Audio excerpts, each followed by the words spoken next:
आव्हान या ठिकाणी मनोगत ऐकायचं. सर्व परिवर्तनवादी चळवळीच्या महापुरुषाला वंदन करतो. परभणी जिल्ह्याचं सामाजिक परिवर्तनाचं केंद्रबिंदू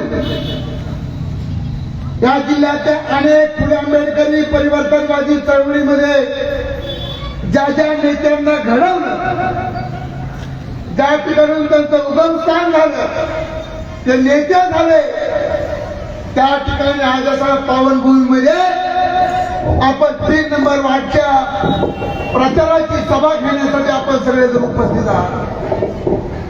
खर तर माझी उंची जास्त काय करावं,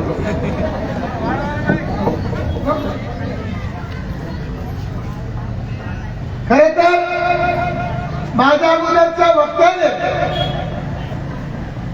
3 नंबर वार्डची परिस्थिती आपल्या सगळ्यांच्या पुढे मांडण्याचा प्रयत्न केला. उमेदवार मी पाहतोय, सकाळपासून मी परभणी शहरामध्ये फिरतोय, प्रत्येक वार्डचा अभ्यास करतोय.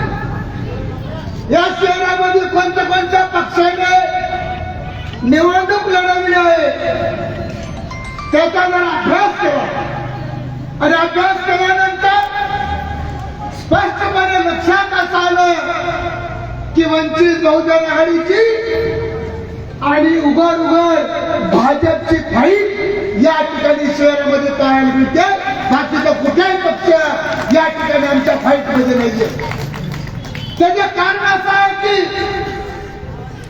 एक साधी गोष्ट, सगळ्या या वार्डमध्ये आजच्या प्रचाराच्या सभेच्या निमित्त उपस्थित असणाऱ्या कार्यकर्त्याचा मला सवाल आहे सगळ्यांना. अजित पवार साहेब आता सध्या कुठल्या पक्षाबरोबर जोडून आहेत?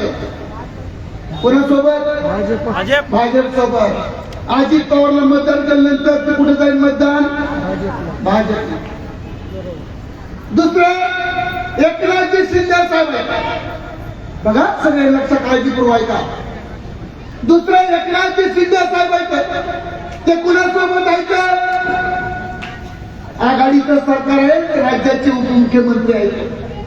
अजितदादा पवार आघाडीच्या सरकारमध्ये सहभागी आहेत आणि उपमुख्यमंत्री आहेत. आणि 4-5 दिवसापूर्वी 2 राष्ट्रवादी एकत्र आल्या. एक आघाडी नावाचं जनावर सगळ्या जिल्ह्याचं गाभा खाऊन बसलेलं तो माणूस आला दिल्लीहून आणि पवाराच्या घरातलं भांडण मिटवलं. आणि आता महानगरपालिकेच्या निवडणूक संपल्यानंतर बाबासाहेबांची शपथ घेऊन सांगतो की हे सगळेजण भाजप सोबत जाणार आहेत. राजकारणामध्ये आता लपून राहिलेलं नाहीये, समाजकारणामध्ये लपून राहिलं नाहीये. त्याचं कारण असं आहे की हे सगळे बदमाशांची फौज, लबाडांची फौज आहे. हे तमाम महाराष्ट्राच्या दलित, आदिवासी, भटकंत, ओबीसी समाजाला फसवत आहेत. त्याचं उदाहरण आपला शूरवीर सोमनाथ सुरवशीच्या घटनेमध्ये आपल्याला सगळ्यांना पाहायला भेटलेलं आहे. एक गोष्ट लक्षात ठेवली पाहिजे जातो, अरे संविधानासाठी स्वतःच्या जीवाचं बलिदान करणारा सोमनाथ सुरवशी नावाचा कार्यकर्ता ज्यावेळेस जेलमध्ये मयत होतो त्यावेळेस या पोलीस खाते यांना आदेशाच्या आणि पूर्ण परभणी शहरामध्ये कोणती ऑपरेशन होतं चालू. अरे त्यावेळेस आमच्या भेटीवरती पोलीस वार करत होते, मारत होते, घरात उडून मारत होते, आमच्या तरुणांचं रक्त बघत होते, अंगावर वळून टाकत होते. अरे काँग्रेसवाल्यांनो, राष्ट्रवादीवाल्यांनो, आमच्या आमच्या दायऱ्यामध्ये मताचा जोग मागणारे आमदारा, खासदारा, वाटच्या नगरसेवक त्यावेळेस तू कुठे चक मारली दिली होती त्या परिणामाला उत्तर दे आणि मग नंतर मतदान माग. अरे त्यावेळेस तुमचा देवेंद्र फडणवीस नाही आला तुम्हाला वाचवायला. अरे त्यावेळेस नरेंद्र मोदी फुजी नाही आला तुम्हाला वाचवायला. या राज्याचं उपमुख्यमंत्री अजित दादा पवार नाही आला वाचवायला तुम्हाला. ना उद्धव ठाकरे आले ना राज ठाकरे आले ना या ठिकाणी तुम्हाला एकनाथ शिंदे वाचवायला आले. अरे वार्डमध्ये तमाम मुस्लिम आणि दलिताला वाचवले जाते. अरे त्यावेळेस एकच माणूस वाचवायला आला. कोण आला तुम्हाला वाचवायला? कोणा सांगा कोण आलं? अजून कोणा सांगा? कोण आलं? अमिताभ बच्चन होता का माधुरी दीक्षित आलती वाचवायला? आदरणीय बाळासाहेब आंबेडकर आलते. ही गोष्ट लक्षात ठेवली. अरे चेहऱ्यावरचा रक्त पुसायला बाळासाहेब चालतो. संकटाच्या काळामध्ये भटकायला बाळासाहेब चालतो. मंडळाचा फायदा घेण्यासाठी केला बाळासाहेब नावाला सुधारला. इथल्या पार्टाला बाळासाहेब चालतो. राज्यामध्ये भांडणाचा प्रश्न मिटवायसाठी बाळासाहेब चालतात. अरे मुस्लिमाचा चिन्ह झालं. अडचणीत सापडला महाराष्ट्रातला मुस्लिम. त्यावेळेस आदरणीय बाळासाहेब आंबेडकरांनी जाऊन इथल्या तमाम महाराष्ट्राला सातव्या चॅलेंज केलं. औरंगाबाद या ठिकाणी जाऊन निधड्या छातीने बाबासाहेबांच्या नातवानी चादर चढवली. त्याला म्हणतो बरोबर कुठे गेले रे काँग्रेसवाल्यांनी? अजित दादा जेव्हा मुस्लिम अडचणीत होता त्या तुम्ही कुठल्या वेळात बसले होते? कुठल्या कारखान्यावर मिटिंग चालली होती? जरा सांगा ना आमच्या परभणी मधल्या 3 नंबर वार्ड मधल्या लोकांना. आता निवडणूक आली की निळा पंचाघाता कमरात नाव घातली पाहिजे. आता बरं निळा पंचाघात. आता पिवळा येतो निळा येतो. मग आता एक जणांच्या गळ्यात हिरवा बी बघितलं ना. आणि मला कार पठ्ठाय पडलं. हा मी म्हणलं कधी घातलंय? निवडणुकी पुरतं घालावं लागतं. बघा किती हुशार आहे. म्हणजे निवडणूक आली की पंचा चालतो. निळा चालतो हिरवा चालतो पिवळा चालतो. आणि ज्यावेळेस निवडणूक संपत्ती तेव्हा तिथला ओबीसी भटका आदिवासी दलित मुस्लिम त्यांच्यावर अन्याय अत्याचार होतात. सामूहिक बलात्कार होतात. भटक्यांचे हत्याकांड होतात. त्यावेळेस कुठे जातात पक्ष हे? मी विचारलं म्हणलं काँग्रेसची युती नाही काय केली? कसे करते? त्यांचा बाप असला ना मोदीवरती. तिथल्या काँग्रेसवाल्यांनी युती केली ना. कशाला करते? मरायला करते. इतके फेकत ना ती आधार पडलं की खूप करते त्या भाजपला. जास्त नाही फिरलो बरं का मी. वंचितवाल्याला मदत नाही केली बरं का. अरे महाराष्ट्रामध्ये जिथं जिथं काँग्रेसने वंचित सोबत युती केली इमानदारीने केली. ताकदीने केली. कुणाला न घाबरता केली. ते नाटकचं बघितलं ना. म्हशीला केलेलं वगैरे अशोकराव चव्हाण बाप मुख्यमंत्री झाला काँग्रेसमधून. योग मुख्यमंत्री झाला. दम दिला. सगळा बारदाना गुंडाळून भाजप केला. म्हणजे अरे आमच्यामध्ये काँग्रेसमध्ये असता आमच्या मतं घेता तुम्ही आणि संकटामध्ये सापडल्यानंतर तुम्ही आमच्या समाजाला वाऱ्यावर सोडताय. बाळाचा का नको तुम्हाला? बाळाचं गोकाटीत बसतात ना. सुट्टी देत नाही. बाळाचा व्यक्ती नादी लावता येत नाही. खोटं बोलता येत नाहीये. अरे तुमच्या किंमत असेल तर बोलायचं बाळासाहेबांच्या विरोधामध्ये. 7 पिढीचा उतारा धरणाच्या बाबाने बाहेर काढला तिथून पुढे. कितीचा? 7 पिढीचा उतारा फेरफार सहित बाळासाहेब काढले. त्याच्यामुळे त्यांच्या नादी लागत नाहीये. इथं काँग्रेस सत्तेत आले चालते. एकनाथ शिंदे सत्तेत आले तरी चालते. अजित पवार सत्तेमध्ये आले तरी चालते. पण वंचित बहुजनाकडे का नाही येऊन द्यायचंय का? तुम्हाला काय मर्यादेचा गोळा उठला का रे? काय झालं तुम्हाला वंचितचं? त्याचं कारण असे वंचितचं मित्रांनो. वंचित काय नको सत्तेमध्ये, इथल्या तमाम एज्युकेटेड शिकलेल्या माणसांनी आणि तरुणांनी लक्षात ठेवायचं भावांनो. वंचित काय नको सत्तेमध्ये, त्याचं कारण असं आहे, इथल्या पारद्याच्या, पिलाच्या, ठाकराच्या, कोलाट्याच्या, वैद्याच्या, सुताराच्या, नाव्याच्या, पार्ट्याच्या, कुंड्याच्या, बागवानाच्या पोराला, इथल्या धनगराच्या, माळ्याच्या, वांगराच्या पोराला, इथं मसानजुगी असत, इथं नामुष्य असत, त्या माणसाच्या जातीच्या माणसाला आमदार खासदार निगोशिओ करतोय म्हणून बाळासाहेब त्यांना आवडत नाही.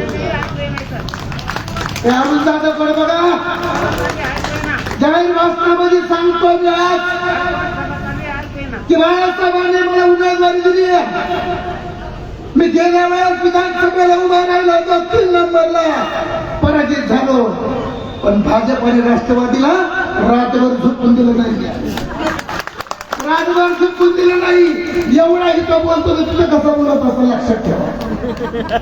त्यांच्या बापाला भीत नाही. त्याचं कारण असं आहे की मी भटक्या त्या कोलाटी समाजातला कार्यकर्ता आहे. जातीचं नेतृत्व करतो.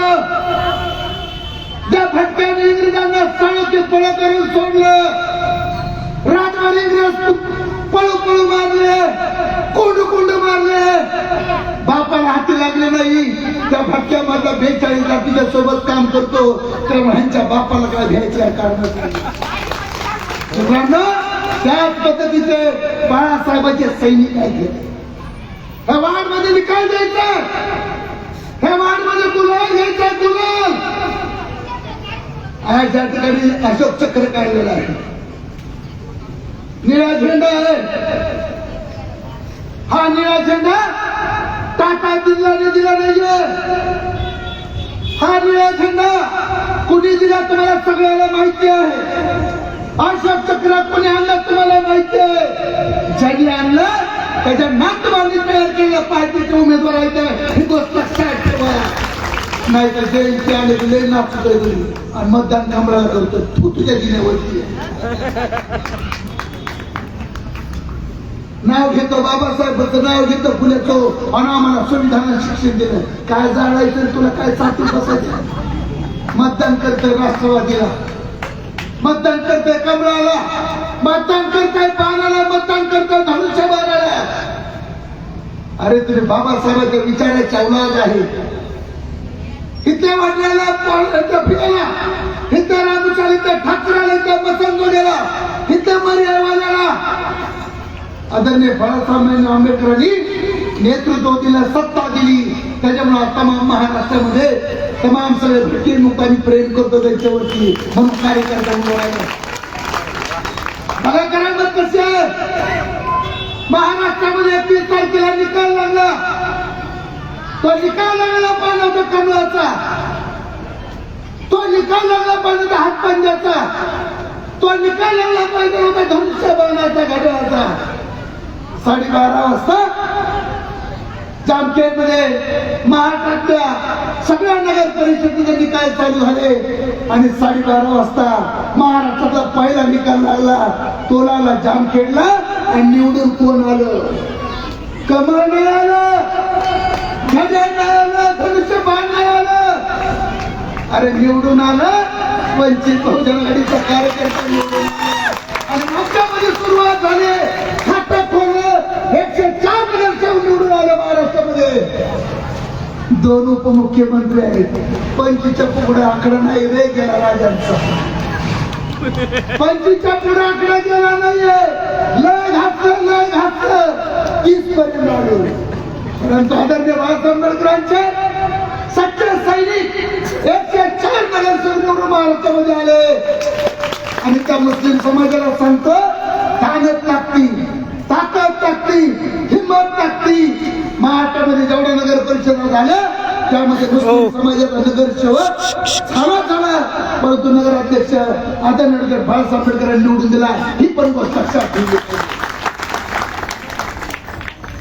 मुस्लिम समाजाला माझी विनंती आहे, बाळासाहेबाशिवाय तुम्हाला पर्याय नाही.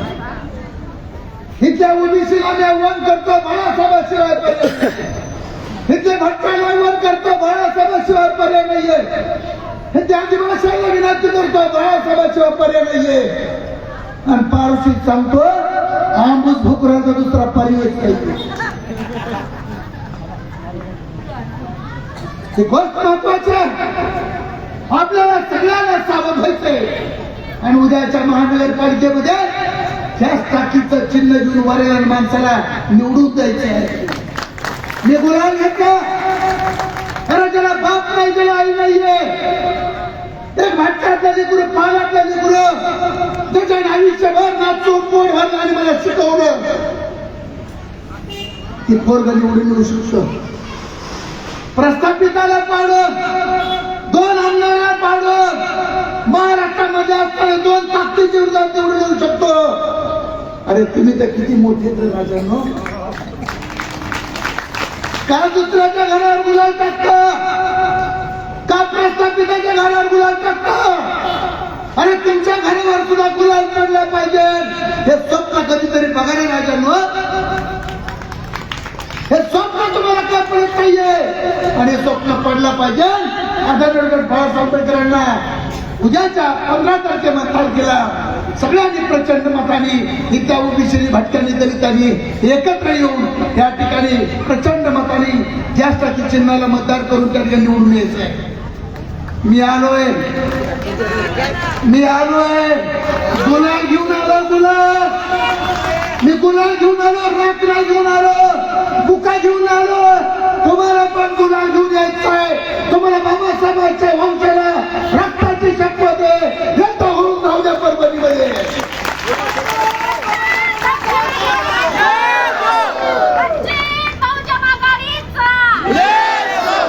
महाराष्ट्रामध्ये धुमाकूळ ह्यांना कोणीच विचारली नाही.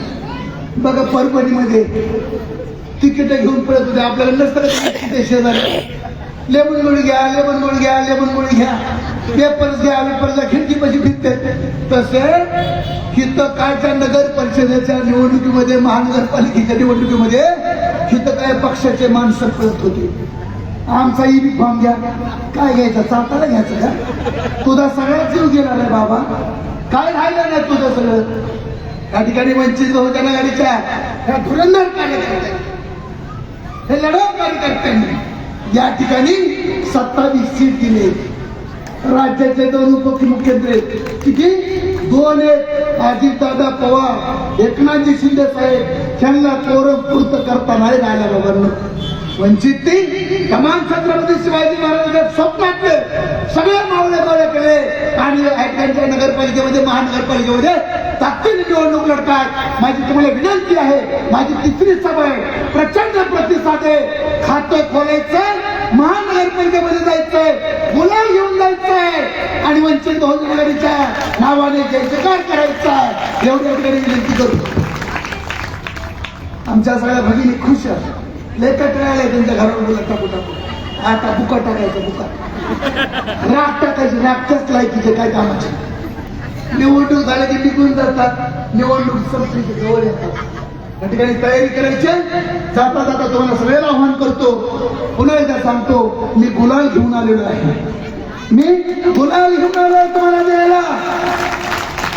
तुम्ही पण गुलाल घ्यायचा. जाता जाता तुम्हाला सगळ्याला पाया पडून विनंती करतो आणि परत उभा राहतो. या ठिकाणी